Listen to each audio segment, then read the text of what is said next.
호화로운 저택의 정원에서 맨발의 작은 소녀가 검은 자루를 끌며 등장해 모두의 시선을 사로잡는다. 그녀의 순수하지만 절박한 행동은 창밖을 바라보던 집주인의 눈길을 사로잡는다. 자루를 열자 그는 상상도 못했던 것을 발견한다. 조용한 구조 요청이었다. 그 순간부터 그의 인생은 영원히 바뀐다. 좋은 이야기를 좋아하신다면 저희 채널을 구독하고 어디서 오셨는지 댓글로 남겨주세요. 계속됩니다. 갑작스런 천둥 소리가 강남의 호화로운 거리를 뒤흔들었다. 6살 박민지는 맨발로 서서 자신보다 훨씬 큰 검은 비닐봉지를 힘겹게 끌고 있었다. 그녀의 낡은 옷과 지친 표정은 주변의 화려한 풍경과 너무나 대조적이었다.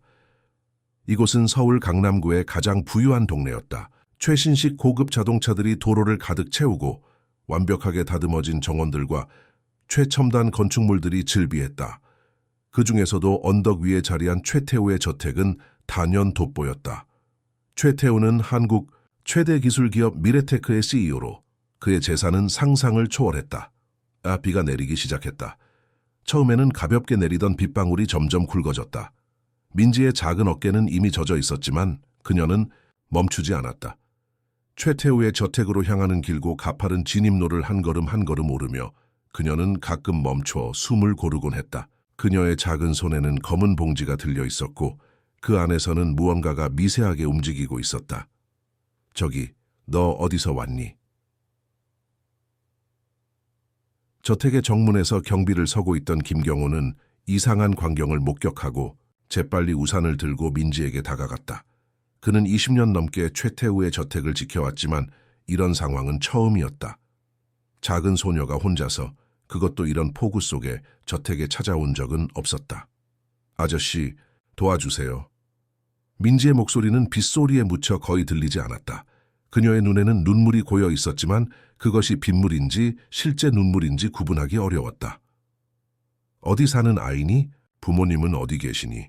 김경호는 우산으로 민지를 가리며 물었다. 민지는 대답 대신 그녀가 들고 있는 검은 봉지를 가리켰다. 여기 진호가 아파요. 김경호는 혼란스러웠다. 그는 무정이를 통해 저택 내부의 다른 직원들에게 상황을 알렸다. 정문에 어린아이가 있습니다. 혼자 왔는데 무언가를 가지고 있어요. 도움이 필요합니다. 그때 최태우의 비서 정유미가 우산을 들고 급히 나왔다. 무슨 일이에요? 이 아이가 갑자기 나타났어요. 뭔가 도움이 필요한 것 같은데. 유미는 민지 앞에 무릎을 꿇고 부드럽게 물었다. 안녕, 어디서 왔니? 우리가 도와줄게. 민지는 떨리는 손으로 봉지를 가리키며 다시 말했다.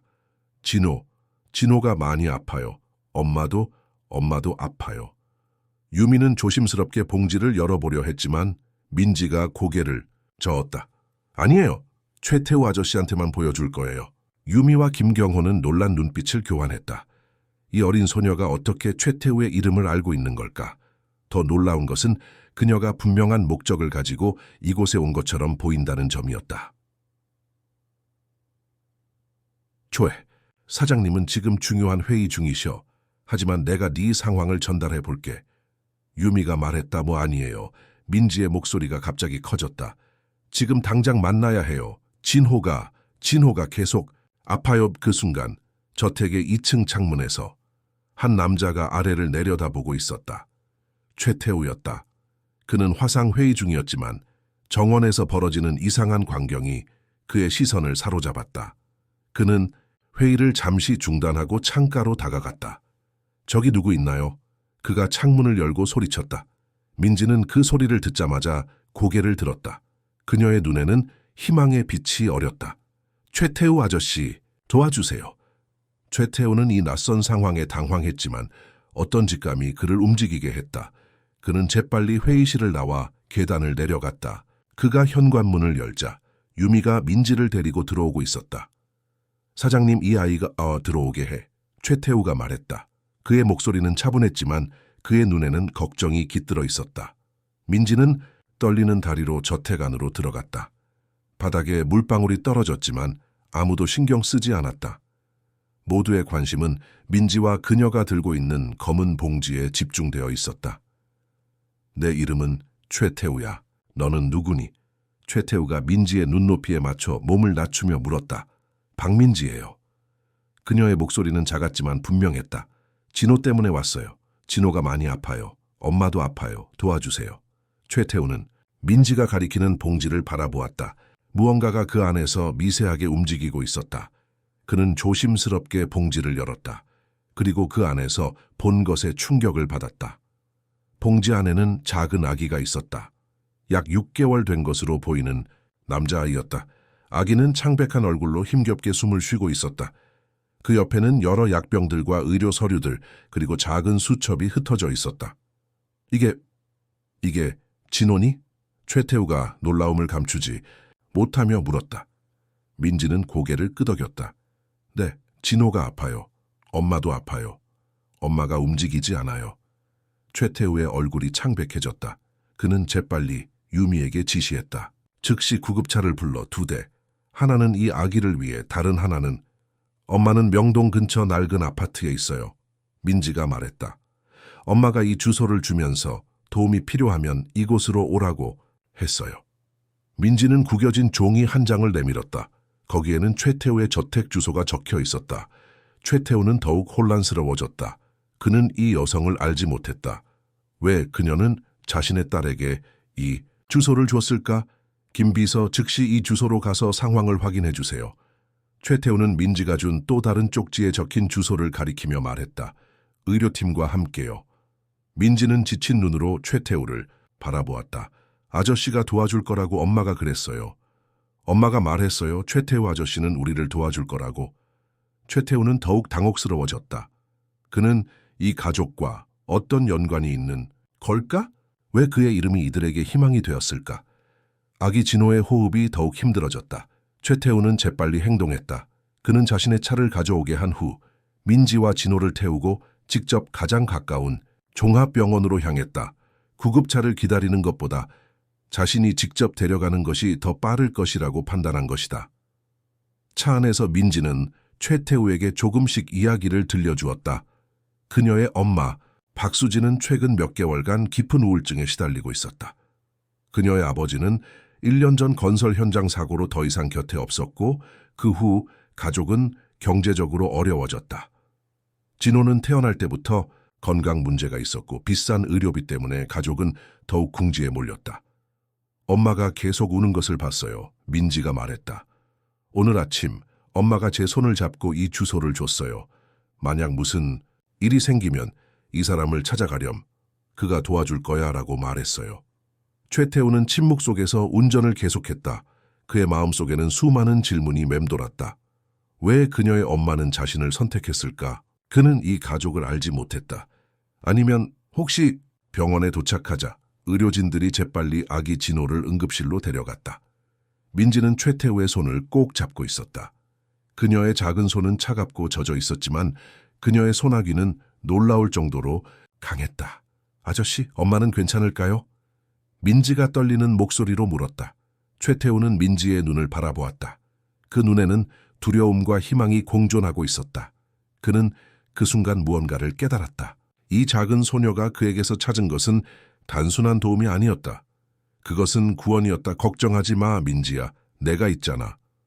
최태우는 민지의 어깨를 부드럽게 감싸며 말했다. 우리 함께 엄마와 진호를 도울 거야. 그때 최태우의 전화가 울렸다. 김 비서였다. 사장님, 그 주소에 도착했습니다. 여성이 발견되었는데 상태가 좋지 않습니다. 구급차가 방금 도착했습니다. 최태우는 한숨을 내쉬었다. 즉시 이쪽 병원으로 데려오게.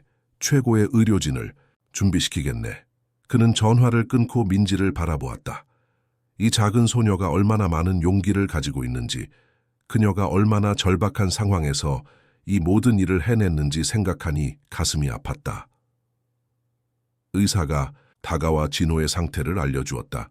심각한 영양실조와 탈수 상태입니다. 그리고 폐렴 초기 증상이 보입니다. 하지만 다행히 빨리 데려오셔서 생명에는 지장이 없을 것 같습니다. 최태우는 안도의 한숨을 내쉬었다. 그러나 이것은 시작에 불과했다. 그는 민지의 손을 잡고 대기실로 향했다. 그들은 이제 박수진이 도착하기를 기다려야 했다. 민지는 최태우의 옆에 앉아 조용히 말했다. 고마워요, 아저씨. 엄마가 맞았어요. 아저씨는 정말 도와주네요. 최태우는 미소를 지었지만 그의 마음속에는 여전히 수많은 의문이 남아 있었다. 왜 자신인가? 그는 이 가족과 어떤 연결고리가 있는 걸까? 그리고 그가 이 작은 소녀와 그녀의 가족을 돕기로 결심한 이유는 무엇일까? 비가 병원 창문을 두드리는 소리가 대기실을 채웠다. 그날의 우연한 만남이 그들의 삶을 영원히 바꿀 것이라고 그 누구도 아직 알지 못했다. 병원 복도는 사람들의 발걸음과 의료진의 분주한 움직임으로 가득했다. 최태우는 커피 자판기 앞에 서서 생각에 잠겨 있었다. 민지는 간호사들의 보살핌 속에 잠시 휴식을 취하고 있었다. 진호는 중환자실에서 치료를 받고 있었고 박수진은 아직 도착하지 않았다. 사장님, 김 비서의 목소리가 들렸다. 최태우는 고개를 들었다. 박수진 씨가 도착했습니다. 상태가 곧 심각합니다. 최태우는 급히 응급실로 향했다. 의료진이 분주하게 움직이는 가운데 한 여성이 들것에 실려 있었다. 창백한 얼굴, 깊게 패인 눈, 그리고 지나치게 마른 몸. 그녀는 마치 삶의 의지를 잃은 것처럼 보였다. 상태가 어떻습니까? 최태우가 담당 의사에게 물었다. 자해 시도로 인한 과다출혈과 심각한 영양실조 상태입니다. 다행히 빨리 발견되어 생명에는 지장이 없을 것 같습니다. 하지만 정신적 충격이 매우 심각해 보입니다. 최태우는 박수진을 바라보았다. 그녀의 얼굴은 어딘가 익숙했다. 하지만 어디서 본 적이 있는지 확실히 기억나지 않았다. 그때 간호사 중 한 명이 그에게 다가왔다. 이것들이 환자 소지품입니다. 간호사는 작은 가방을 건넸다. 그 안에는 지갑 몇 개의 약병, 그리고 작은 분홍색 수첩이 있었다. 최태우는 지갑을 열어 신분증을 확인했다. 박수진, 32세, 사진 속 그녀는 지금과는 전혀 달랐다. 밝은 미소와 생기 있는 눈빛. 그는 다시 한번 그녀의 얼굴을 유심히 바라보았다. 그때 갑자기 기억의 조각이 그의 마음속에 떠올랐다. 혹시 미래테크 연구소? 그가 중얼거렸다. 김 비서가 놀란 표정으로 물었다. 사장님 아시는 분인가요? 최태우는 대답 대신 분홍색 수첩을 집어들었다. 그것은 일기장이었다. 그는 마지막 페이지를 펼쳤다. 민지에게 만약 엄마가 더 이상 내 곁에 없다면 최태우를 찾아가렴. 그는 과거에 아빠와 함께 일했던 사람이야. 그는 좋은 사람이야. 그가 너와 진호를 도와줄 거야. 엄마가 너무 미안해. 더 이상 버틸 수가 없구나. 하지만 엄마는 항상 너희를 사랑할 거야.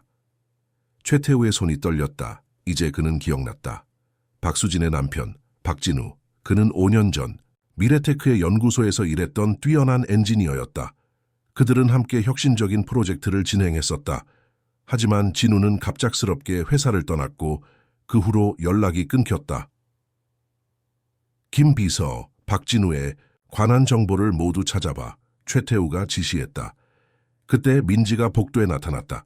그녀는 잠시 자고 일어난 듯했다. 엄마가 왔어요. 최태우는 어떻게 대답해야 할지 망설였다. 어린 소녀에게 어머니의 상태를 어떻게 설명해야 할까? 그는 민지에게 다가가 그녀의 눈높이에 맞춰 앉았다. 응, 엄마가 왔어. 지금 의사 선생님들이 잘 돌봐주고 계셔. 엄마 볼 수 있어요? 민지의 눈에 기대감이 어렸다. 지금은 엄마가 많이 아프셔서 치료를 받고 계셔. 조금 기다려야 해. 민지는 잠시 생각하더니 고개를 끄덕였다. 알겠어요. 그럼 진호는요? 진호도 의사 선생님들이 잘 돌봐주고 계셔. 걱정하지 마. 민지는 최태우의 옆에 앉았다. 그녀의 작은 손이 그의 손을 찾아왔다. 아저씨 배고파요. 최태우는 그제서야 민지가 아무것도 먹지 않았다는 사실을 깨달았다. 그럼 우리 뭐 먹으러 갈까? 병원 카페테리아에서 민지는 조용히 음식을 먹었다. 최태우는 그녀를 바라보며 생각에 잠겼다. 박진우, 그는 미래테크의 가장 유망한 엔지니어 중 하나였다. 그들은 함께 인공지능 의료 시스템을 개발했었다. 그 프로젝트는 최태우의 첫 번째 큰 성공이었고 그를 재계의 거물로 만들어준 계기였다. 하지만 진우는 프로젝트가 거의 완성될 무렵 갑자기 사직서를 제출했다. 최태우는 그 이유를 묻지 않았다. 사업가로서 그는 사람들이 오고 가는 것에 익숙했다. 하지만 지금 생각해보면 그때 진우에게 무슨 일이 있었던 걸까? 아저씨, 우리 집에 언제 갈 수 있어요? 민지의 질문이 그의 생각을 끊었다. 최태우는 잠시 망설였다. 민지의 집은 이제 안전한 곳이 아닐 수 있었다. 오늘 밤은 내 집에서 지내는 게 어떨까? 내일 우리가 너희 집에 가서 필요한 물건들을 가져올게. 민지는 잠시 생각하더니 고개를 끄덕였다. 진호랑 엄마는요? 그들은 지금 병원에서 치료를 받아야 해. 우리가 매일 와서 볼 거야. 그때 김 비서가 다가왔다. 그의 표정은 심각했다.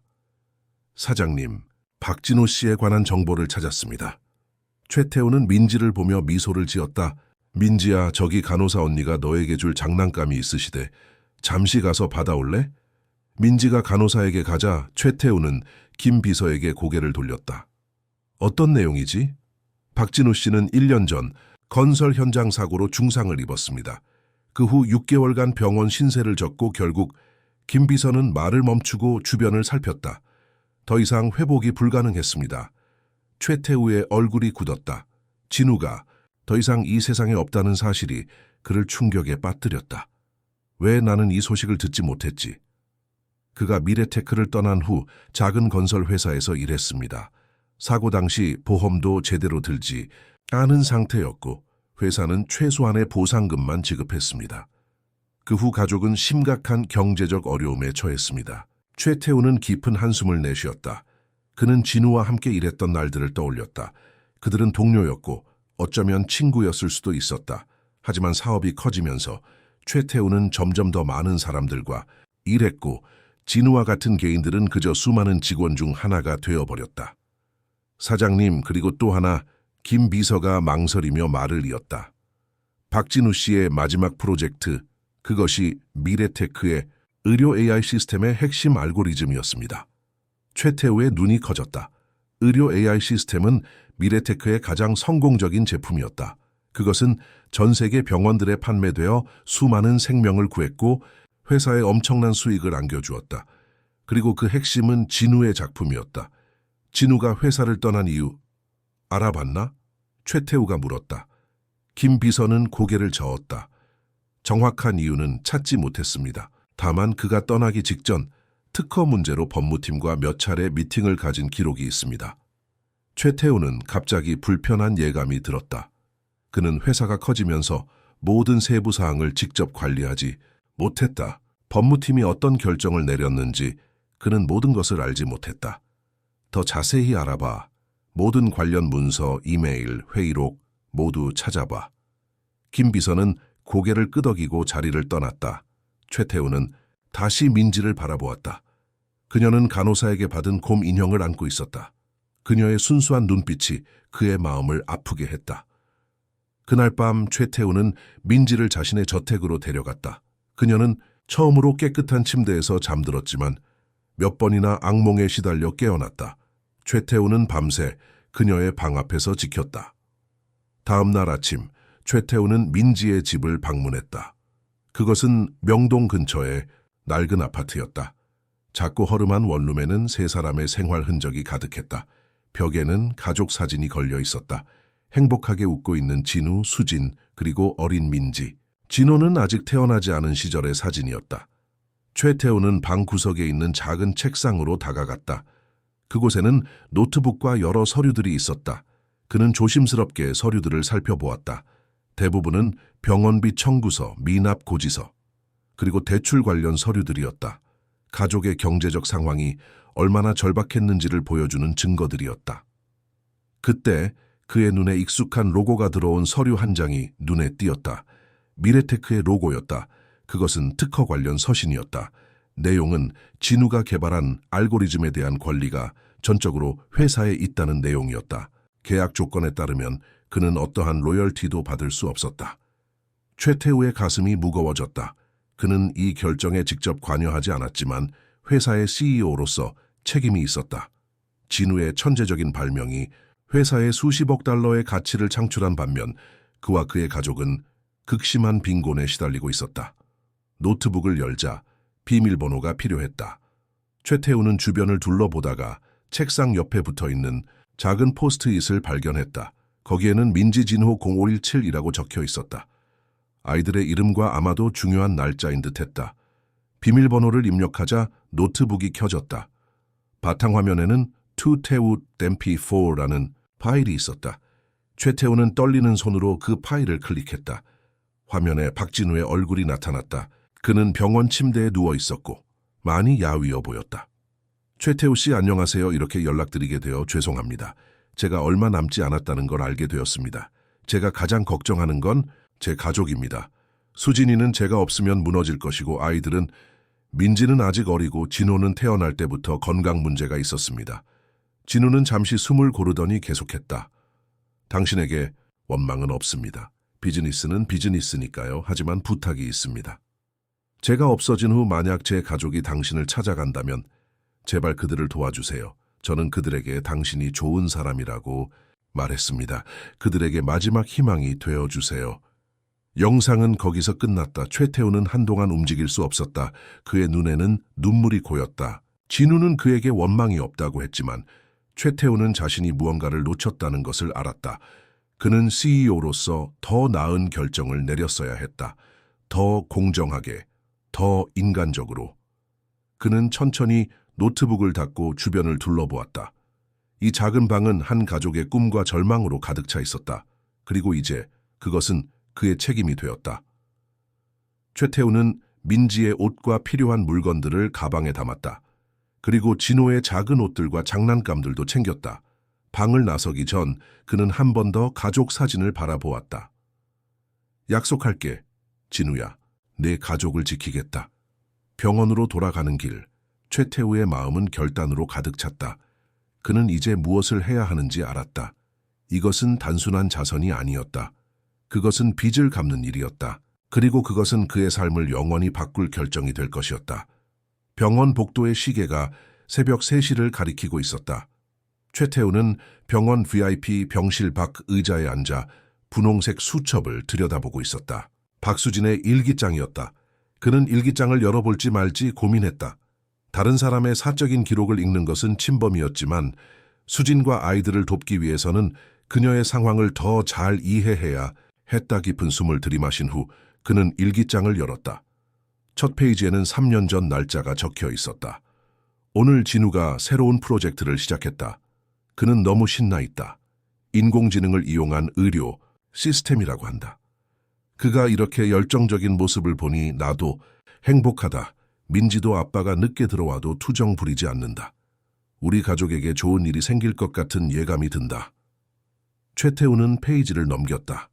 다음 몇 개월간의 기록들은 비슷했다. 행복한 가족의 일상, 진우의 열정적인 연구, 그리고 미래에 대한 희망. 하지만 1년 후의 기록에서 톤이 바뀌기 시작했다. 진우가 요즘 많이 불안해 보인다. 회사에서 무슨 일이 있는 것 같은데 내게는 말하지 않는다. 밤에 자주 깨어 노트북을 들여다본다. 무슨 일인지 물어봐도 괜찮다는 말만 반복한다. 몇 주 후의 기록. 오늘 진우가 회사를 그만둔다고 했다. 왜냐고 물었더니 정당한 대우를 받지 못했다고만 말했다. 그의 눈에는 분노와 배신감이 가득했다. 처음 보는 표정이었다. 무슨 일이 있었던 걸까? 최태우는 가슴이 무거워지는 것을 느꼈다. 그는 계속해서 페이지를 넘겼다. 진우가 작은 건설 회사에 취직했다. 급여는 미래테크의 절반도 안 되지만 그는 오히려 편안해 보인다. 정직한 일이라고 말한다. 하지만 나는 걱정이다. 우리는 곧 2번째 아이를 가질 예정이고 지금 집도 대출금을 갚고 있는 중이다.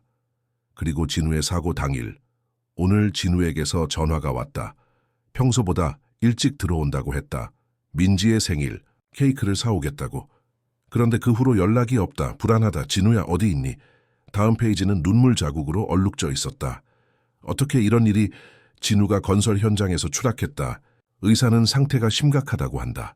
민지는 계속 아빠를 찾는다. 나는 어떻게 해야 할지 모르겠다. 제발 신이시여, 제발 진우를 살려주세요.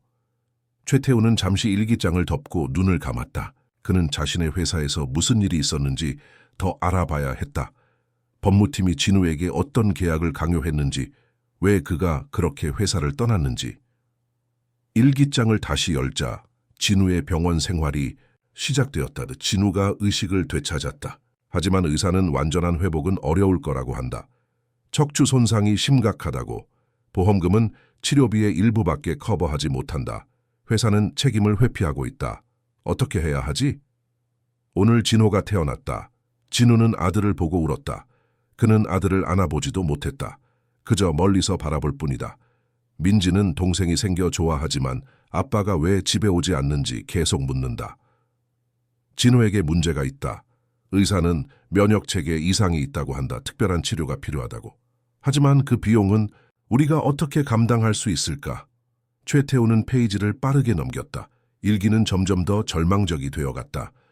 오늘 진우가 떠났다. 6개월간의 고통 끝에 그는 마지막으로 내 손을 잡고 미안하다고 말했다. 무엇이 미안한 거야, 진우야? 네가 우리를 두고 가는 것? 아니면 네가 더 이상 아이들을 지켜줄 수 없다는 것? 나는 어떻게 해야 하지? 그리고 최근 몇 개월간의 기록들. 은행에서 또 대출 독촉장이 왔다. 진호의 약값은 계속 오르고 민지는 새 교복이 필요하다. 나는 이제 2가지 알바를 하고 있지만 충분하지 않다. 밤에는 잠을 이루지 못한다. 오늘 미래테크의 뉴스를 봤다. 그들의 의료 AI 시스템이 글로벌 상을 받았다고 한다. 그것은 진우의 발명품이었다. 그가 밤새 연구하던 그 알고리즘. 하지만 그들은 진우의 이름을 언급조차 하지 않았다. 이것이 공정한가? 민지가 학교에서 울면서 돌아왔다. 친구들이 그녀의 낡은 옷을 놀렸다고 한다. 나는 그녀를 안아주며 곧 좋아질 거야라고 말했다. 하지만 그것은 거짓말이다. 나는 더 이상 희망을 보지 못한다. 마지막 페이지들은 더욱 어두워졌다. 약을 먹었다. 의사가 준 항구울제. 처음에는 도움이 되는 것 같았지만 지금은 더 많은 양이 필요하다. 하루 종일 잠만 자고 싶다. 진호의 상태가 악화되고 있다. 제대로 된 치료를 받지 못하고 있기 때문이다. 내가 이런 엄마라니 아이들에게 미안하다. 오늘 최태우에 대한 기사를 읽었다. 그는 자선 활동으로 상을 받았다. 아이러니하다. 그의 부는 진우의 발명에서 비롯되었는데 진우의 가족은 굶주리고 있다. 하지만 진우는 항상 그가 좋은 사람이라고 말했다. 그가 직접 관여하지 않았을 수도 있다고. 내가 그에게 가면 그가 도와줄까? 그리고 마지막 기록. 더 이상 버틸 수 없다. 진호는 점점 약해지고 민지는 내가 제대로 돌보지 못하고 있다. 나는 끔찍한 엄마다. 아이들은 나 없이 더 나은 삶을 살 수 있을 것이다. 최태우, 그가 마지막 희망이다. 민지에게 그의 주소를 주었다. 내가 하지 못한 일을 그가 해주길 바란다. 진우가 맞았기를, 그가 정말 좋은 사람이기를. 최태우는 천천히 일기장을 덮었다. 그의 눈에서는 눈물이 흘렀다. 그는 자신의 성공이 다른 이의 비극 위에 세워졌다는 사실을 이제야 깨달았다. 그의 회사는 진우의 천재성을 착취했고 그 대가로 한 가족이 파괴되었다. 사장님, 김 비서가 병실 문을 살며시 열고 들어왔다. 박수진 씨가 깨어났습니다. 최태우는 일기장을 가방에 넣고 일어섰다. 그는 눈물을 닦고 깊은 숨을 들이마셨다. 이제 그는 수진을 마주해야 했다. 진우의 아내, 자신이 간접적으로 고통을 안겨준 여성을. 병실에 들어서자 창백한 얼굴의 수진이 침대에 누워 있었다. 그녀의 팔에는 링거가 꽂혀 있었고 모니터에는 그녀의 생체 신호가 표시되고 있었다. 안녕하세요, 박수진 씨. 최태우가 조심스럽게 말했다. 수진은 천천히 고개를 돌려 그를 바라보았다. 그녀의 눈은 공허했지만 그를 알아보는 듯했다. 최태우 씨, 네, 저예요. 민지는, 진호는, 그녀의 목소리는 거의 들리지 않을 만큼 작았다. 걱정 마세요. 2 아이 모두 안전합니다. 진호는 치료를 받고 있고 민지는 제 집에서 잘 지내고 있어요. 수진의 눈에 눈물이 고였다. 정말 찾아가셨군요. 민지가 정말 당신을 찾아갔고 당신은 도와주셨어요. 최태우는 침대 옆 의자에 앉았다. 물론이죠. 제가 어떻게 돕지 않을 수 있겠어요? 특히 진우가 우리 회사에 기여한 것을 생각하면. 수진은 잠시 침묵했다. 그녀의 눈에서 눈물이 흘러내렸다. 당신은 알고 있었나요? 진우가 왜 회사를 떠났는지. 최태우는 고개를 저었다. 아니요, 지금까지 몰랐습니다. 하지만 이제 조사하고 있어요. 그리고 제가 알게 된 내용들은 저를 부끄럽게 만듭니다. 그들은 그의 발명을 빼앗았어요. 수진이 작은 목소리로 말했다. 그가 밤낮으로 연구한 알고리즘을 계약서의 작은 글씨로 모든 권리를 포기한다는 내용이 있었대요. 그는 그것을 너무 늦게 알았어요. 최태우는 깊은 한숨을 내쉬었다. 정말 죄송합니다. 저는 직접 관여하지 않았지만 CEO로서 책임이 있습니다. 이제라도 바로잡고 싶습니다. 수지는 잠시 그를 바라보았다. 진우는 항상 당신이 좋은 사람이라고 말했어요. 당신이 그런 결정을 내렸다면 분명 이유가 있을 거라고. 최태우는 수진의 손을 조심스럽게 잡았다. 박수진 씨, 이제부터 당신과 아이들을 돕고 싶습니다. 모든 의료비, 생활비, 교육비 제가 책임지겠습니다. 그리고 진우의 알고리즘에 대한 공정한 보상도 이루어질 수 있도록 하겠습니다. 수진의 눈에 놀라움이 어렸다. 왜 그렇게까지 하시는 거죠? 그것이 옳은 일이기 때문입니다. 그리고 최태우는 잠시 말을 멈추었다. 제가 이룬 성공의 일부는 진우 덕분입니다. 그의 발명이 우리 회사를 변화시켰어요. 이제 그 은혜를 갚을 차례입니다. 수지는 눈을 감았다. 그녀의 얼굴에 안도감이 번졌다. 감사합니다. 정말 감사합니다. 제가 감사해야 합니다. 그리고 민지에게도요. 그 작은 소녀가 얼마나 용감했는지. 최태우의 목소리가 감정에 북받쳐 흔들렸다. 그때 병실 문이 열리고 의사가 들어왔다. 수진 씨의 상태가 안정되고 있습니다. 하지만 정신과적 치료와 영양관리가 필요합니다. 그리고 무엇보다 휴식이 필요해요. 최태우는 고개를 끄덕이고 일어섰다. 최고의 치료를 받을 수 있도록 하겠습니다. 비용 걱정은 하지 마세요. 그가 나가려는 순간 수진이 그를 불렀다. 최태우 씨, 그는 돌아보았다. 진우가 맞았어요. 당신은 정말 좋은 사람이군요. 최태우는 미소를 지었지만 그의 마음은 무거웠다. 그는 아직 자신이 좋은 사람이라는 말을 들을 자격이 있는지 확신하지 못했다. 하지만 앞으로는 그럴 수 있도록 최선을 다할 것이다. 병원을 나오면서 그는 자신의 삶이 완전히 바뀌었음을 느꼈다. 이제 그에게는 새로운 목표가 생겼다. 단순히 불을 쌓는 것이 아니라 그 불을 의미 있게 사용하는 것. 그리고 무엇보다 진우의 유산을 지키고 그의 가족을 보호하는 것. 저택으로 돌아가는 차 안에서 그는 민지를 생각했다. 그 작은 소녀가 어떻게 혼자서 그 무거운 봉지를 들고 낯선 곳까지 왔는지, 얼마나 많은 용기가 필요했을지.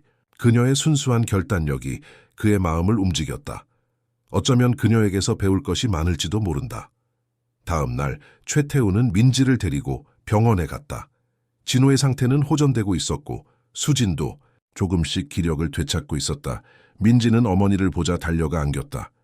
엄마 보고 싶었어요. 수진은 딸을 꼭 안았다. 나도 보고 싶었어, 우리 딸. 최태우는 그 모습을 지켜보며 미소 지었다. 그는 이제 이 가족을 지키기 위해 무엇이든 할 준비가 되어 있었다. 그것은 단순한 자선이 아니었다. 그것은 정의였고 속죄였다. 그리고 어쩌면 그 자신의 구원이기도 했다. 최태우의 사무실은 미래테크 본사 최상층에 위치해 있었다. 84층에서 내려다보는 서울의 정영은 그야말로 장관이었다. 유리창 너머로 한강의 물결과 끝없이 펼쳐진 도시의 풍경이 보였다. 최태우는 그 풍경을 바라보며 깊은 생각에 잠겨 있었다. 사장님, 법무팀과 인사팀 담당자들이 도착했습니다. 정규미의 목소리에 최태우는 생각에서 깨어났다.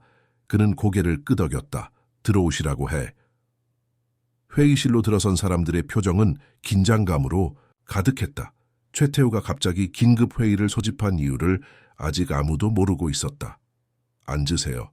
최태우가 말했다. 그의 목소리는 평소보다 더 진지했다. 박진우 씨에 관해 이야기하려고 합니다. 법무팀장 김재훈의 얼굴이 굳어졌다. 박진우요. 네, 5년 전 우리 회사를 떠난 엔지니어입니다. 의료 AI 시스템의 핵심 알고리즘을 개발한 사람이죠. 회의실은 불편한 침묵에 휩싸였다. 법무팀과 인사팀 사이에 시선이 교환되었다. 제가 그의 특허 계약서를 검토했습니다. 최태우가 서류 한 장을 테이블 위에 올려놓았다. 이 계약에 따르면 진우 씨는 자신이 개발한 알고리즘에 대한 모든 권리를 포기했고 어떠한 로열티도 받을 수 없게 되어 있군요. 김재훈이 목을 가다듬었다. 네, 그것은 표준 계약입니다. 모든 직원들이 서명하는 표준이라고요? 최태우의 목소리가 날카로워졌다. 이것이 과연 표준적인 처우입니까? 한 사람의 천재적인 발명품이 우리 회사에 수십억 달러의 가치를 창출했는데 그는 한 푼도 받지 못했습니다. 그리고 지금 그의 가족은 극심한 빈곤에 시달리고 있습니다. 김재훈은 당황한 기색이 역력했다. 하지만 사장님, 그것은 비즈니스입니다. 회사의 자원을 사용해 개발된 기술은 회사의 소유가 되는 것이. 그렇다면 왜 다른 고위 연구원들은 성과급을 받았습니까? 최태우가 또 다른 서류를 꺼냈다. 같은 프로젝트에 참여한 다른 연구원들은 상당한 보너스를 받았지만 진우 씨는 제외되었군요. 이유가 뭡니까? 인사팀장 박소연이 나섰다. 그것은 당시 성과 평가 기준에 따른 결정이었습니다. 박진우 씨는 프로젝트 마지막 단계에서 갑자기 퇴사 의사를 밝혔고 그가 퇴사 의사를 밝힌 이유가 무엇인지 아십니까? 최태우가 물었다. 그는 자신의 알고리즘이 회사에 의해 착취당하고 있다고 느꼈기 때문입니다. 그리고 그는 옳았습니다. 회의실은 다시 침묵에 빠졌다. 참석자들은 서로 시선을 피했다. 이제부터 몇 가지 변화가 있을 겁니다. 최태우가 말을 이어갔다. 첫째, 박진우의 가족에게 정당한 보상을 제공할 것입니다. 그의 알고리즘이 창출한 수익의 일부를 로열티로 지급하겠습니다. 소급 적용해서요. 법무팀장이 반박하려 했지만 최태우는 손을 들어 그를 제지했다. 둘째, 우리 회사의 특허 정책을 전면 재검토하겠습니다. 앞으로는 발명자들에게 더 공정한 대우를 할 것입니다. 그들의 기여가 인정받고 적절한 보상을 받을 수 있도록요. 셋째, 박진우 혁신 펀드를 설립하겠습니다. 이 펀드는 소외된 지역의 유능한 청년들에게 교육과 연구 기회를 제공할 것입니다. 참석자들의 얼굴에는 놀라움이 역력했다. 최태우는 그들의 반응을 지켜보며 계속했다. 오늘부터 저는 더 이상 단순히 이윤을 추구하는 CEO가 아닙니다. 우리 회사는 사회적 책임을 다하는 기업으로 거듭날 것입니다. 그리고 그 변화는 박진우의 가족으로부터 시작될 것입니다. 회의가 끝나고 최태우는 사무실로 돌아왔다. 그는 창밖으로 보이는 서울의 풍경을 바라보았다. 저 수많은 빌딩들 사이에 박진우와 같은 사람들이 얼마나 많을까? 자신의 재능을 인정받지 못하고 정당한 보상도 받지 못한 채 살아가는 사람들이. 그의 생각은 민지에게로 향했다. 지난 며칠간 그녀는 최태우의 저택에서 지내고 있었다. 처음에는 낯선 환경에 적응하지 못했지만 점차 편안해지기 시작했다. 특히 저택의 정원을 매우 좋아했다. 사장님, 유미가 사무실에 들어왔다. 박수진 씨의 주치의로부터 연락이 왔습니다. 그녀의 상태가 호전되고 있다고 합니다. 그리고 진호도 내일이면 퇴원할 수 있을 것 같답니다. 최태우는 미소를 지었다. 좋은 소식이군요. 고맙습니다, 유미 씨. 그리고 민지가 전화했습니다. 당신이 언제 집에 오는지 물었어요. 최태우의 미소가 더 넓어졌다. 그렇군요. 일찍 들어가야겠네요. 오늘 저녁에 중요한 약속이 있거든요. 그날 저녁 최태우는 민지와 함께 저택의 정원에 앉아 있었다. 그들은 함께 진호를 위한 환영 파티를 준비하고 있었다. 민지는 조금씩 웃기 시작했고 최태우에게 자신의 이야기를 들려주었다. 저는 학교에서 그림 그리는 것을 좋아해요. 민지가 말했다. 선생님이 제 그림이 정말 좋다고 하셨어요. 그렇구나. 나중에 내 그림을 볼 수 있을까? 최태우가 물었다. 민지는 고개를 끄덕였다. 네, 제가 그린 그림들을 가져올게요. 그녀는 저택 안으로 뛰어들어갔다가 작은 스케치북을 들고 돌아왔다. 그 안에는 다양한 그림들이 있었다. 대부분은 가족을 그린 그림이었다. 아빠, 엄마, 민지 자신, 그리고 진호.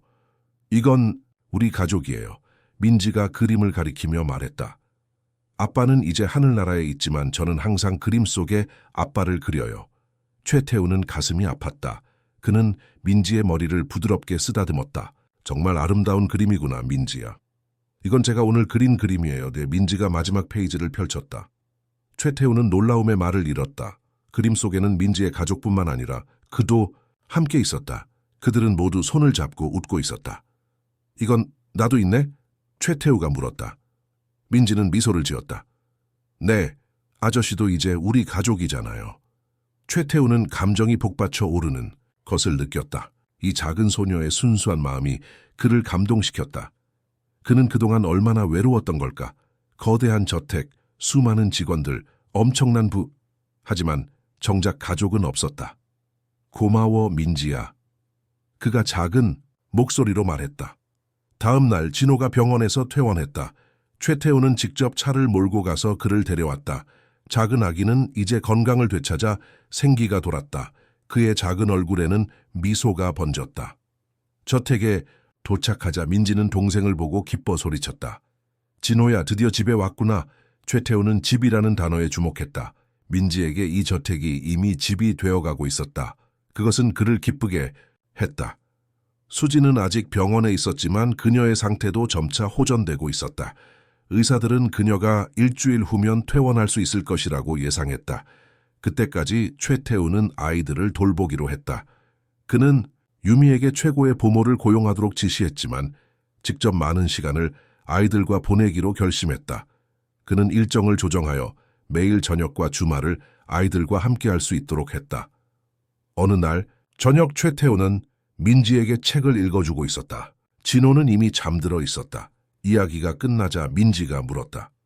아저씨, 우리가 여기서 계속 살 수 있어요? 최태우는 잠시 생각했다.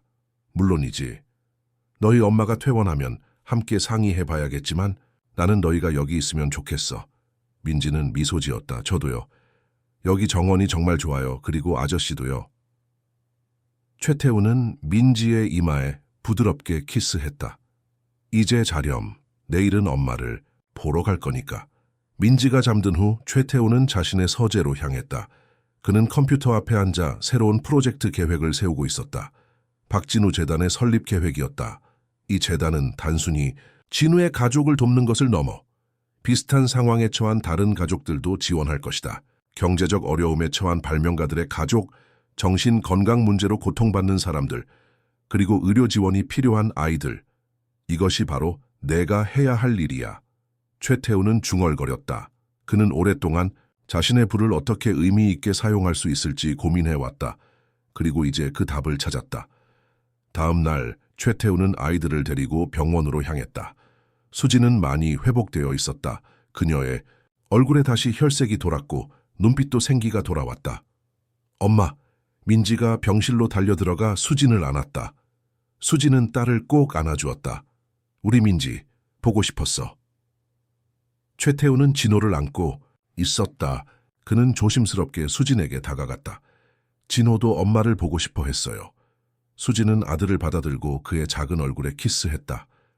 우리 아기 많이 좋아졌구나. 최태우는 가족의 재회를 지켜보며 미소 지었다.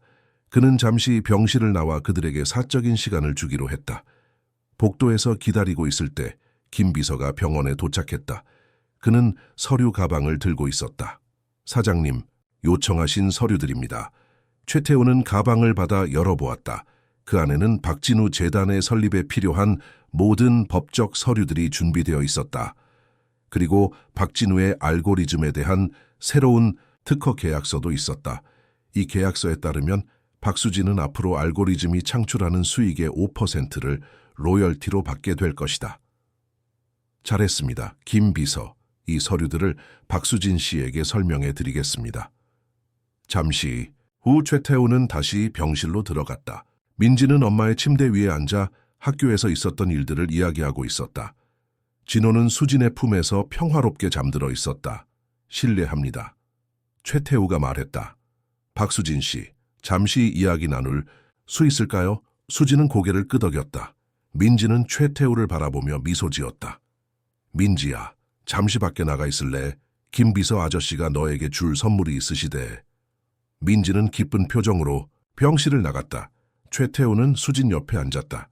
박수진 씨, 제가 준비한 것이 있습니다. 그는 서류들을 꺼내 그녀에게 보여주었다. 이것은 박진우 재단의 설립 서류입니다.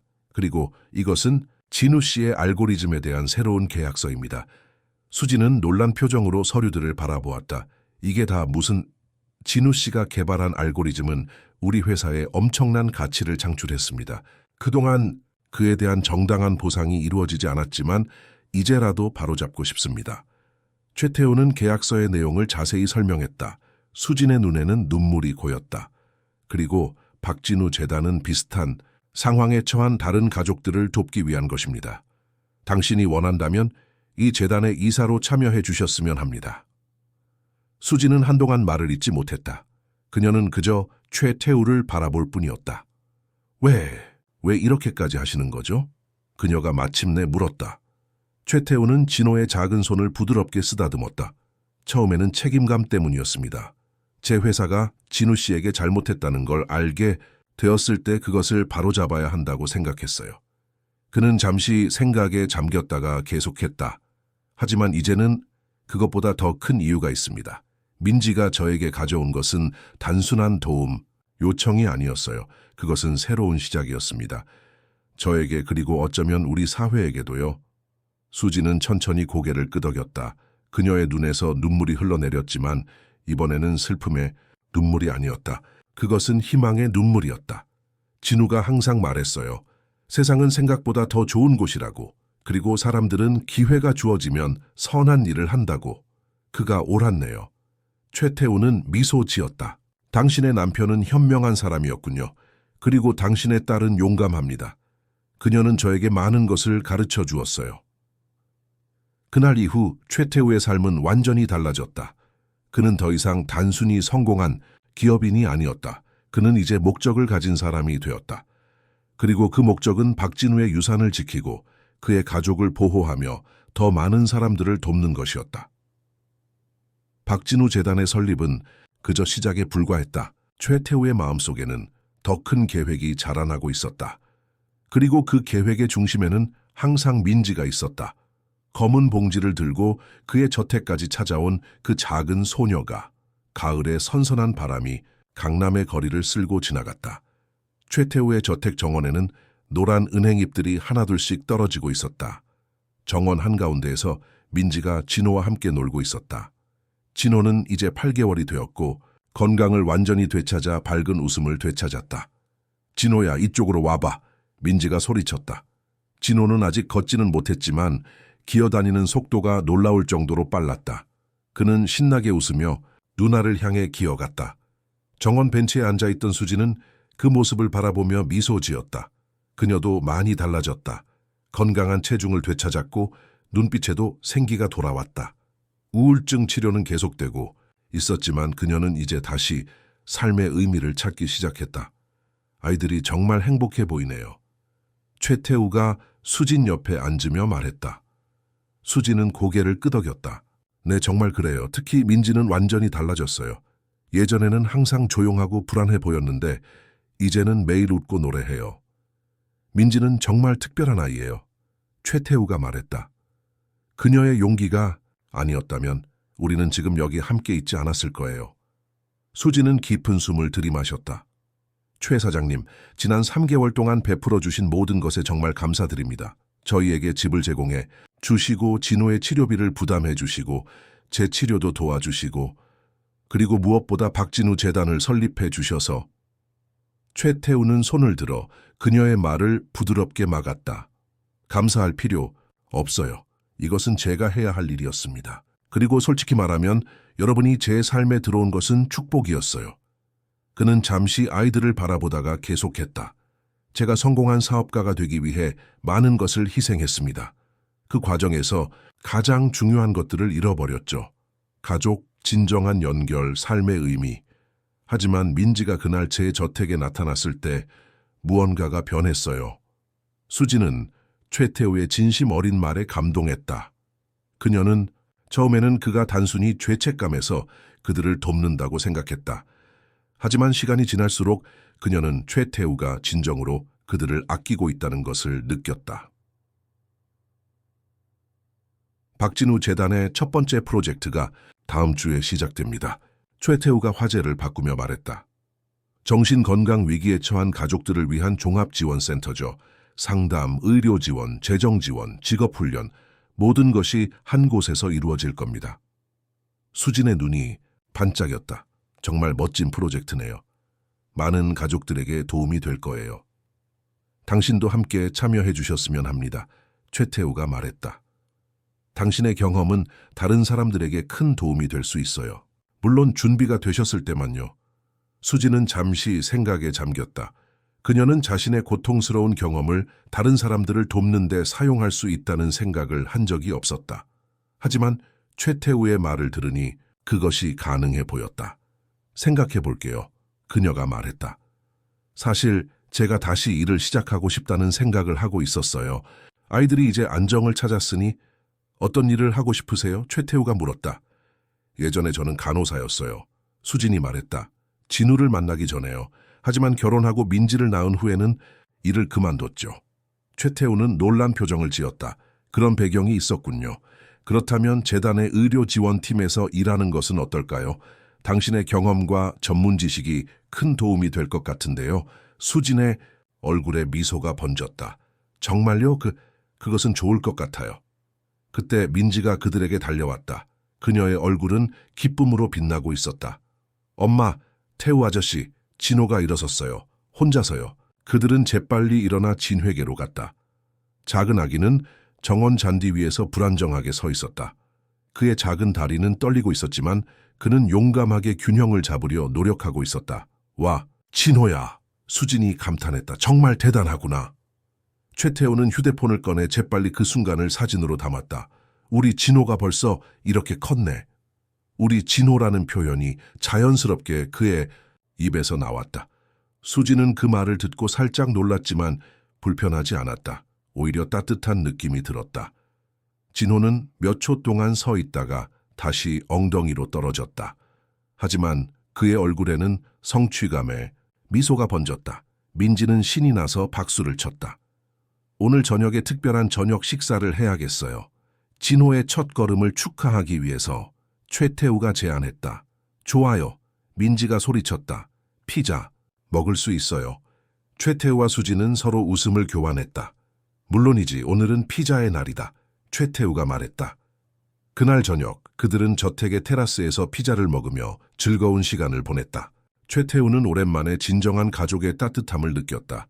그의 부모님은 그가 어릴 때 세상을 떠났고 그 후로 그는 혼자였다. 비즈니스 파트너들, 직원들, 일시적인 연인들, 하지만 진정한 가족은 없었다. 식사 후 민지는 최태우에게 그림책을 읽어달라고 부탁했다. 그들은 거실 소파에 나란히 앉았다. 진호는 이미 수진의 품에서 잠들어 있었다. 이 이야기는 작은 토끼가 길을 잃었다가 친절한 곰을 만나는 이야기예요. 최태우가 책을 펼치며 말했다. 민지는 그의 팔에 기대어 그림을 바라보았다. 저는 토끼 같아요. 태우 아저씨는 곰 같아요. 최태우는 미소 지었다. 그런 것 같기도 하네. 이야기가 끝나자 민지는 하품을 했다. 태우 아저씨, 질문 있어요. 뭔데? 민지야. 아저씨는 우리랑 계속 같이 살 거예요? 최태우는 민지의 질문에 놀랐다. 그는 수진을 바라보았다. 그녀도 민지의 질문에 놀란 듯했지만 그녀의 눈에는 무언가 다른 감정도 있었다. 그건 너희 엄마와 상의해 봐야 할 것 같은데. 최태우가 조심스럽게 대답했다. 민지는 고개를 끄덕였다. 알겠어요. 하지만 저는 아저씨가 우리랑 계속 같이 살았으면 좋겠어요. 아저씨가 있으면 엄마도 더 많이 웃어요. 수진의 얼굴이 붉어졌다. 민지야, 이제 자러 가자. 내일 학교에 가야지. 민지는 최태우에게 굿나이트 키스를 하고 엄마와 함께 방으로 향했다.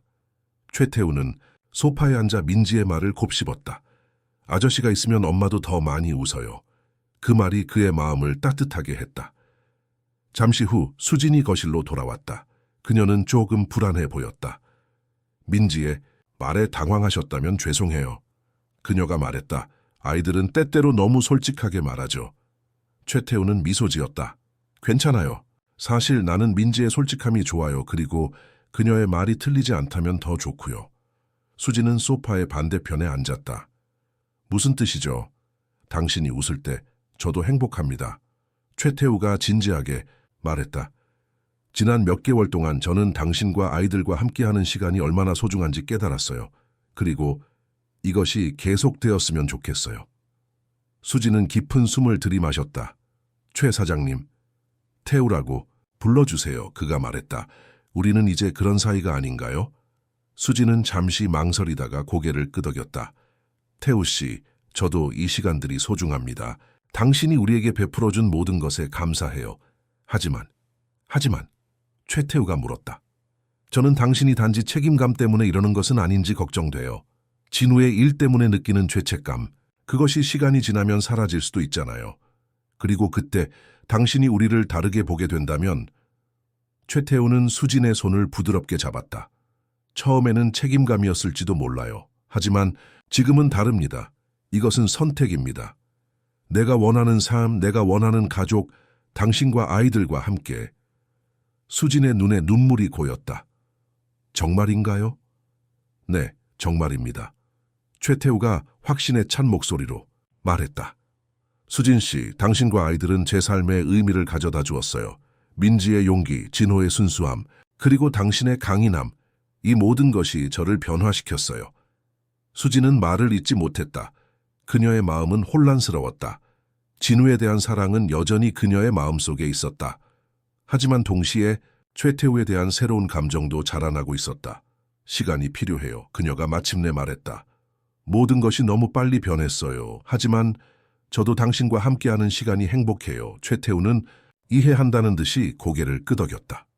서두르지 않겠습니다. 우리에게는 시간이 있으니까요. 그날 밤 수지는 오랜만에 평화롭게 잠들었다. 그녀의 꿈속에서 진우가 미소 지으며 그녀에게 말했다. 말 행복해도 돼, 수진아.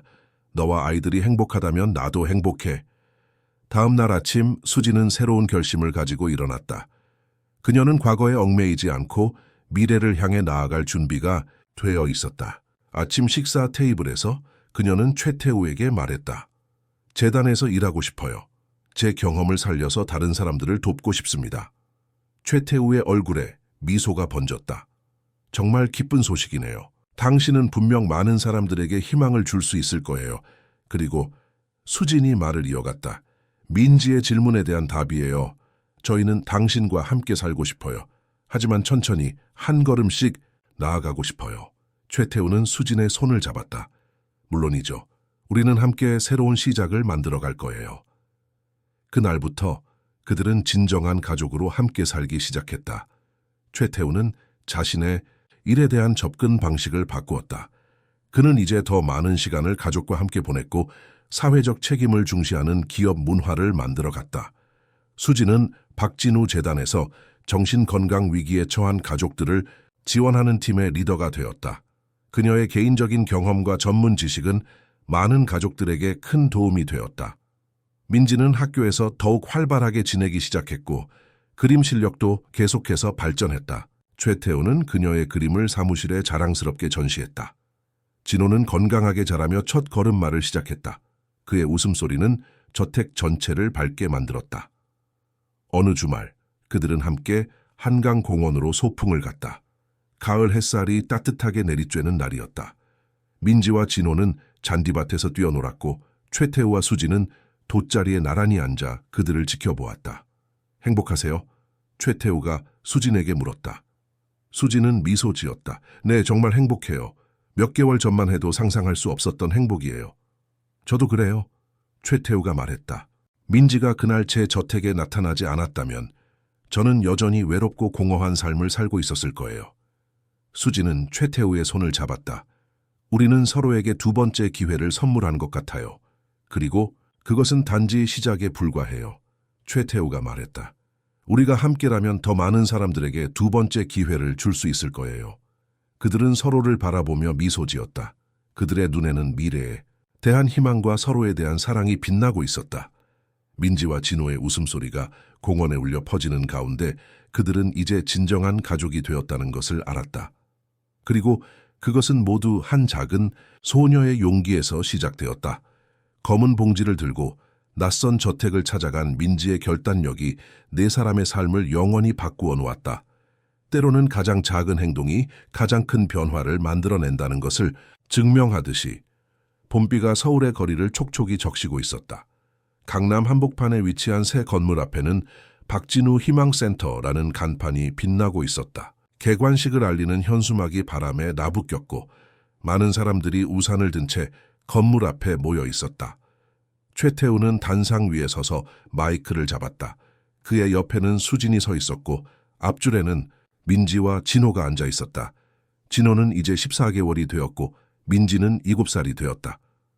오늘 이 자리에 여러분을 모시게 되어 매우 기쁩니다. 최태우가 말했다. 박진우 희망센터는 정신건강, 위기에 처한 가족들을 위한 종합지원시설입니다. 여기서는 상담, 의료지원, 재정지원, 직업훈련, 그리고 무엇보다 따뜻한 이해와 지지를 제공할 것입니다. 청중들이 박수를 쳤다. 그 중에는 정부 관계자들, 기업인들, 의료 전문가들 그리고 도움이 필요한 가족들도 있었다. 이 센터의 탄생 이야기는 한 작은 소녀에게서 시작됩니다. 최태우가 민지를 바라보며 말했다. 그녀는 절망적인 상황에서도 희망을 찾아 용기를 냈고 그 용기가 저를 변화시켰습니다. 그리고 그 변화는 이제 더 많은 사람들에게 희망이 되기를 바랍니다.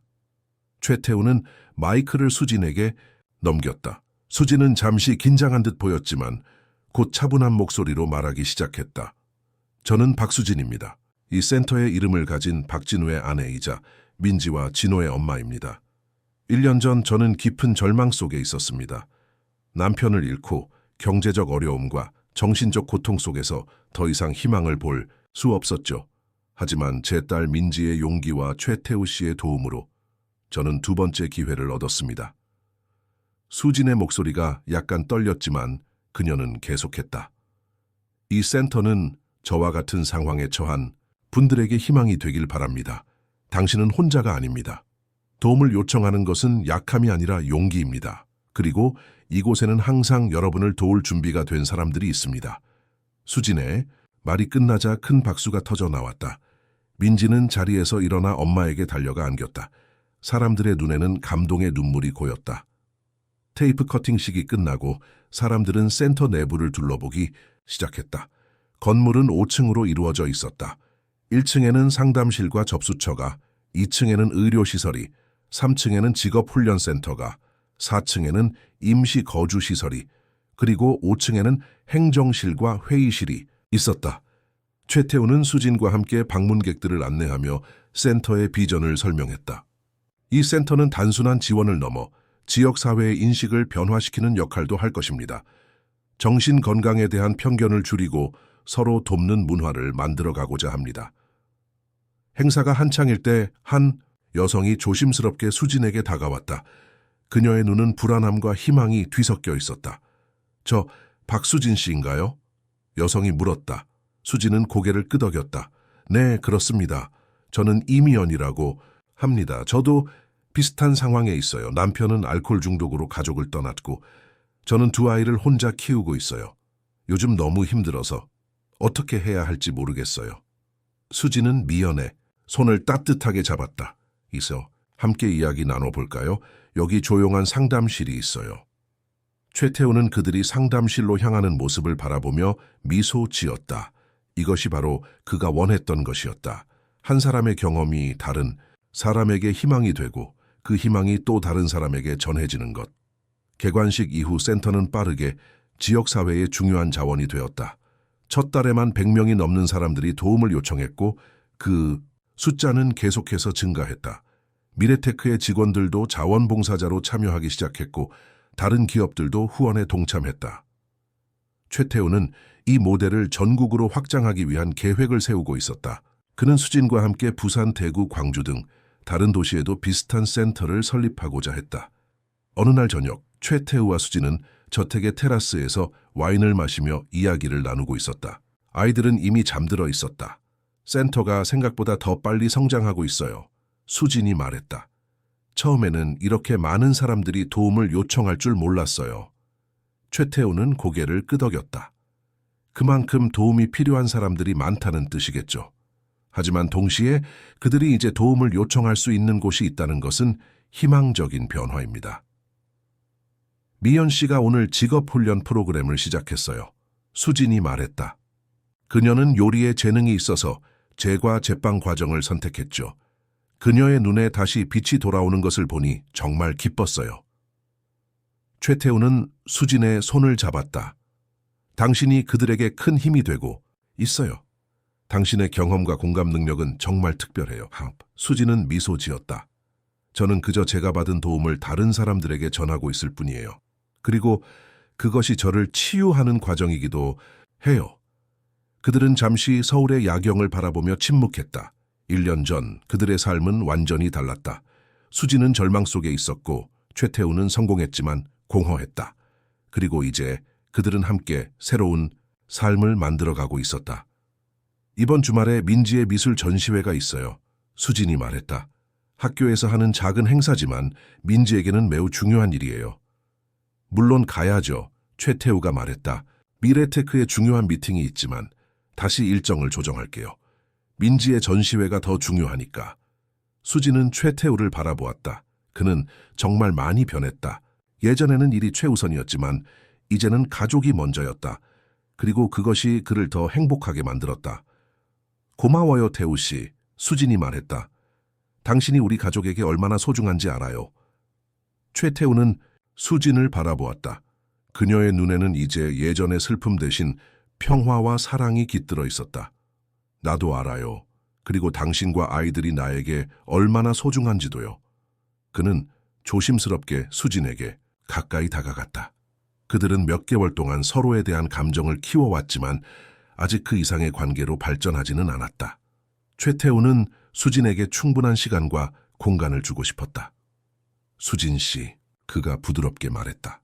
우리가 만난 지 1년이 되어가네요.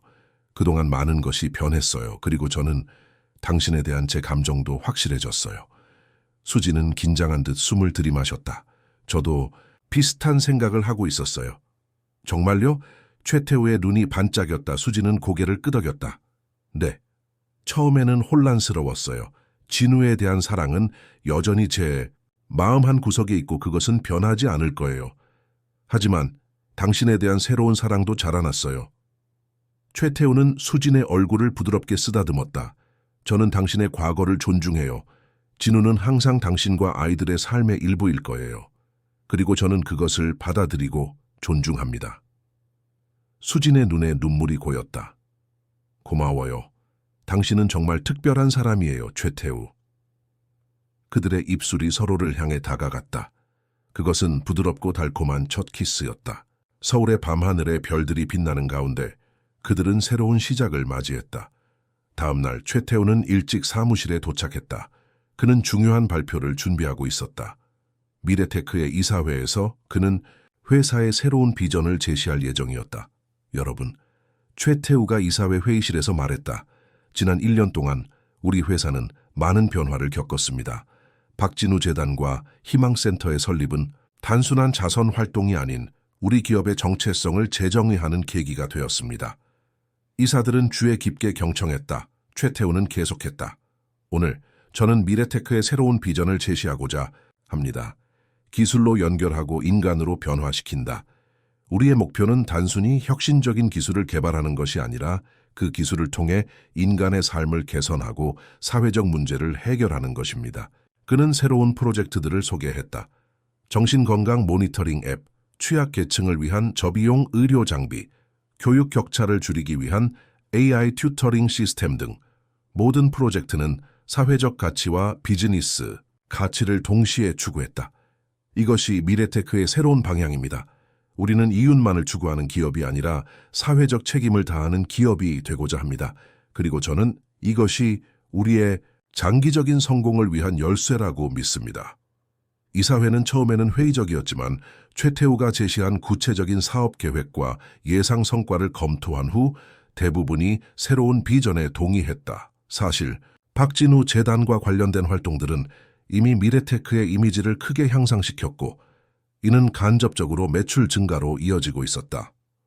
회의가 끝난 후 최태우는 서둘러 민지의 학교로 향했다. 오늘은 그녀의 미술 전시회 날이었다. 학교 체육관에는 학생들의 작품이 전시되어 있었다. 최태우와 수지는 진호를 데리고 민지의 작품을 찾아다녔다.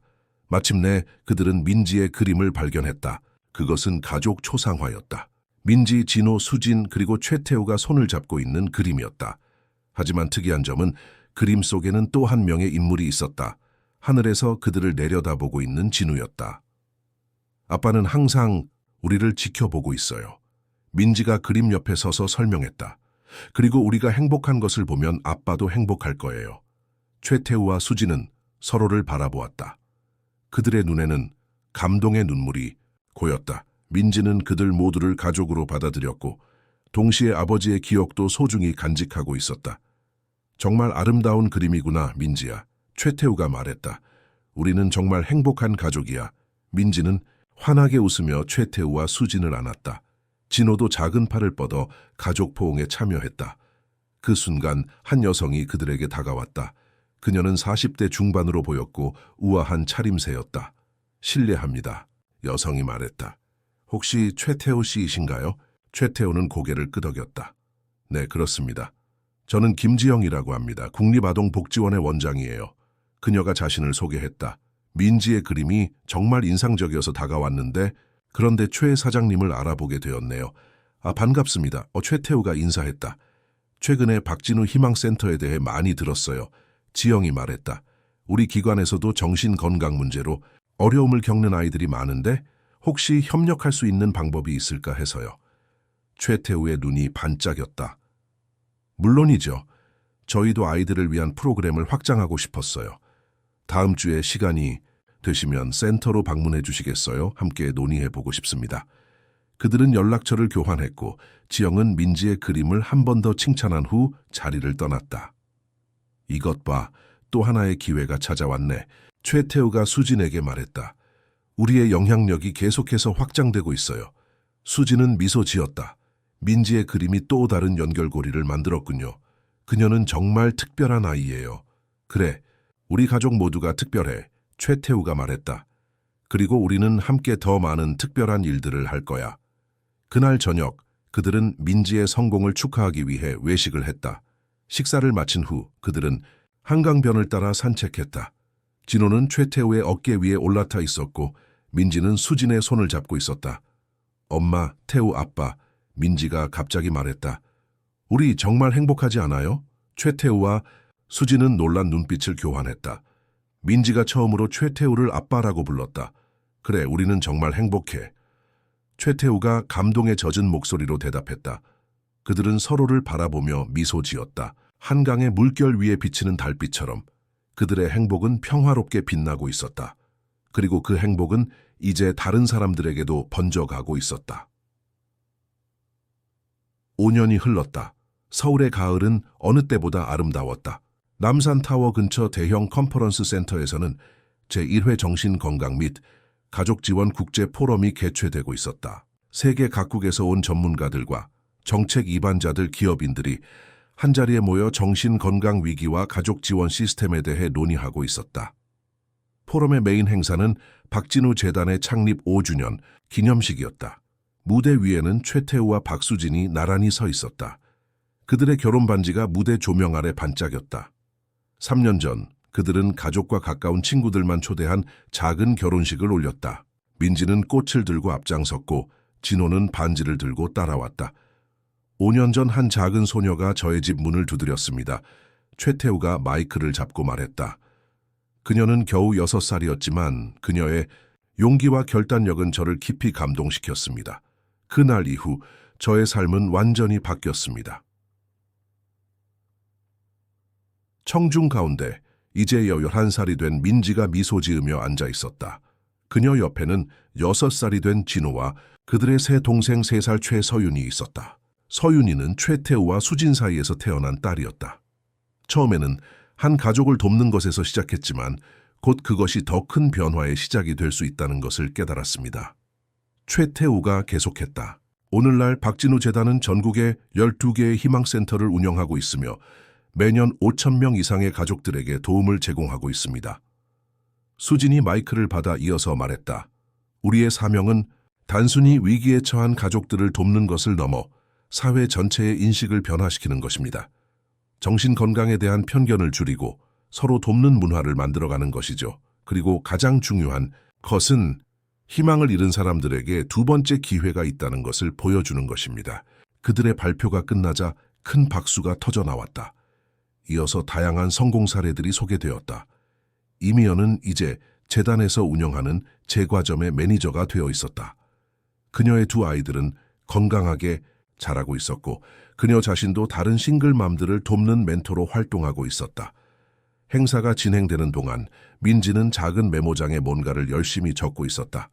그녀는 이제 미술에 더해 글쓰기에도 재능을 보이고 있었다. 학교 문예대회에서 상을 받기도 했다. 무대 위에서는 이제 특별한 순간이 다가오고 있었다. 그리고 이제 오늘의 가장 특별한 순간입니다. 최태우가 말했다. 정부에서 특별한 발표가 있습니다. 보건복지부 장관이 무대에 올라왔다. 오늘 저는 매우 기쁜 소식을 전하게 되어 영광입니다. 국회에서 정신건강지원법이 통과되었습니다. 이 법안은 박진우 모델이라고도 불리는 종합지원 시스템을 전국적으로 확대하는 내용을 담고 있습니다. 청중들이 기립박수를 쳤다. 이 법안은 정신건강 위기에 처한 가족들에게 의료, 재정, 주거, 교육 등 종합적인 지원을 제공하는 내용이었다. 최태우와 수진이 시작한 작은 움직임이 이제 국가 정책이 된 것이다. 그리고 더불어 박진우 재단의 정부 차원의 지원을 확대하기로 결정했습니다. 이를 통해 앞으로 3년 내에 전국 모든 주요 도시에 희망센터가 설립될 수 있을 것입니다. 최태우와 수진은 서로를 바라보며 감격스러운 표정을 지었다. 그들의 꿈이 현실이 되고 있었다. 작은 소녀의 용기에서 시작된 움직임이 이제 수많은 사람들의 삶을 변화시키고 있었다. 행사가 끝난 후 가족은 남산 공원으로 향했다. 가을 단풍이 아름답게 물든 공원에서 그들은 도시락을 펼쳐놓고 작은 피크닉을 즐겼다. 엄마, 아빠, 제가 오늘 쓴 글이에요. 민지가 메모장을 내밀었다. 선생님이 내 인생을 바꾼 순간이라는 주제로 글을 쓰라고 하셨어요. 최태우는 메모장을 받아 읽기 시작했다. 제 이름은 박민지입니다. 6살 때 저는 제 인생을 바꿀 결정을 내렸습니다. 엄마가 아프고 동생도 아플 때 저는 도움을 구하기 위해 낯선 곳으로 갔습니다. 그때는 얼마나 무서웠는지 모릅니다.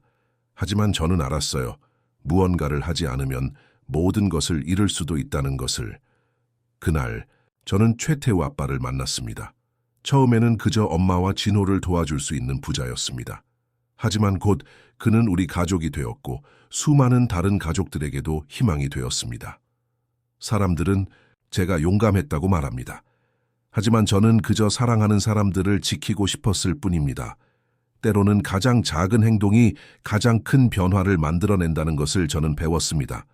한 걸음을 내딛는 용기, 도움을 요청하는 용기, 그리고 다시 시작하는 용기. 지금 저는 행복합니다. 엄마는 다시 웃고, 진호는 건강하게 자라고 서윤이라는 귀여운 동생도 생겼습니다. 그리고 새로운 아빠도 생겼지요. 하늘에 계신 진호 아빠도 우리를 지켜보고 계시다고 믿습니다. 그리고 그분도 우리가 행복한 것을 보며 기뻐하실 거예요. 제 인생을 바꾼 것은 그날의 용기였습니다. 그리고 그 용기는 다른 사람들의 삶도 바꾸었습니다. 저는 커서 더 많은 사람들을 돕고 싶습니다. 왜냐하면 우리 모두는 서로 연결되어 있기 때문입니다. 한 사람의 작은 움직임이 큰 파도를 만들 수 있다는 것을 저는 제 삶을 통해 배웠습니다. 최태우의 눈에 눈물이 고였다. 그는 메모장을 수진에게 건넸고 그녀도 읽으며 감동의 눈물을 흘렸다. 민지야, 이 글 정말 아름답구나. 수진이 딸을 안으며 말했다. 정말 그래, 최태우도 동의했다. 내가 그날 우리 집에 온 것은 우리 모두에게 축복이었어. 민지는 자랑스럽게 미소 지었다. 저는 그냥 제가 해야 할 일을 했을 뿐이에요. 엄마가 항상 말씀하셨잖아요. 도움이 필요하면 주저하지 말고 손을 내밀라고. 그때 진호가 숲속에서 뭔가를 발견하고 소리쳤다. 이것 봐요, 다람쥐예요. 가족은 함께 다람쥐를 구경하러 갔다. 작은 생명체가 나뭇가지 사이를 재빠르게 오가는 모습을 보며 그들은 자연의 경이로움에 감탄했다. 저녁이 되어 집으로 돌아가는 길, 최태우는 운전을 하며 백미러로 뒷좌석의 아이들을 바라보았다. 민지는 진호와 서윤에게 책을 읽어주고 있었다. 그녀는 이제 언니로서, 누나로서 책임감을 가지고 동생들을 돌보고 있었다. 수지는 조수석에 앉아 창밖을 바라보고 있었다. 그녀의 표정은 평온했다. 무슨 생각해요? 최태우가 물었다. 수지는 미소 지었다. 그냥 우리가 얼마나 멀리 왔는지 생각하고 있었어요. 5년 전 저는 모든 것을 포기하려고 했어요. 그런데 지금은 이렇게 행복하다니 봐. 민지 덕분이죠. 최태우가 말했다. 그 작은 영웅 덕분에. 수지는 고개를 끄덕였다. 그리고 당신 덕분이기도 해요. 당신이 우리에게 두 번째 기회를 주었으니까. 아니요, 당신들이 내게 두 번째 기회를 준 거예요. 최태우가 말했다. 의미 있는 삶을 살 수 있는 기회를요. 그들은 집에 도착했다. 최태우의 저택은 이제 진정한 가정이 되어 있었다. 벽에는 가족 사진들과 민지의 그림들이 가득했고 냉장고에는 아이들의 그림과 성적표가 붙어 있었다. 정원에는 아이들의 놀이기구들이 있었고 거실에는 함께 보낸 시간의 흔적들이 가득했다. 아이들을 재우고 난 후 최태우와 수지는 테라스에 앉아 별을 바라보았다. 내일 정부 관계자들과 미팅이 있어요. 최태우가 말했다. 새 법안 시행을 위한 세부 계획을 논의할 예정이에요. 저도 부산 센터 개소식에 참석해야 해요. 수진이 말했다. 거기서 상담팀 교육도 진행할 거고요. 그들은 이제 각자의 분야에서 활발하게 활동하고 있었다. 최태우는 미래테크를 사회적 책임을 다하는 기업으로 변화시켰고, 수지는 재단의 중요한 일원으로 많은 가족들을 돕고 있었다. 그러면서도 그들은 가족과의 시간을 가장 중요하게 여겼다. 민지의 글을 읽으니 생각나는 게 있어요. 최태우가 말했다. 처음 그녀가 우리 집에 왔을 때 검은 봉지 안에서 무언가가 움직이고 있었어요. 그것이 진호였죠. 하지만 지금 생각해보면 그날 진정으로 움직인 것은 제 마음이었던 것 같아요. 수지는 최태우의 손을 잡았다. 그리고 그 움직임이 이제 얼마나 많은 사람들의 삶을 변화시켰는지 보세요. 그들은 서로를 바라보며 미소 지었다. 5년 전의 우연한 만남이 이제 수많은 사람들의 삶을 변화시키는 큰 물결이 되었다. 그리고 그 중심에는 항상 민지가 있었다. 작은 소녀의 용기가 만들어낸 기적. 다음 날 아침, 민지는 학교에 가기 전 창밖을 바라보았다. 가을비가 내리기 시작했다. 5년 전 그날처럼. 하지만 이번에는 두려움 대신 희망이 가득했다. 그녀는 자신의 일기장을 펼쳐 마지막 페이지에 글을 적었다. 오늘도 비가 내립니다. 하지만 이제 저는 알아요. 폭풍이 지나가면 항상 무지개가 온다는 것을, 그리고 때로는 우리가 직접 그 무지개를 만들어낼 수도 있다는 것을. 작은 용기, 작은 친절, 작은 희망으로요. 오늘도 저는 그 작은 움직임을 시작합니다. 그녀는 일기장을 닫고 가방에 넣었다. 그리고 활짝 웃으며 새로운 하루를 맞이할 준비를 했다. 작은 움직임이 만든 큰 파도는 계속해서 퍼져나갈 것이다. 민지의 이야기를 통해 수많은 사람들이 희망을 찾고 용기를 내고 서로를 도울 것이다. 그것이 바로 한 작은 소녀가 시작한 변화의 힘이었다. 여러분, 박민지의 이야기가 여러분의 마음에 감동을 주었기를 바랍니다. 작은 용기가 만들어낸 큰 변화의 이야기는 우리 모두에게 희망을 줍니다. 이와 같은 감동적인 이야기를 더 듣고 싶으시다면 왼쪽에 있는 재생 목록을 클릭해보세요. 다양한 사연과 감동이 여러분을 기다리고 있습니다. 이 이야기가 마음에 드셨다면 구독 버튼과 좋아요 버튼을 눌러주세요. 매일 새로운 이야기로 여러분의 마음을 따뜻하게 해드리겠습니다. 여러분의 소중한 의견도 댓글로 남겨주세요. 함께 이야기를 나누고 싶습니다. 감사합니다.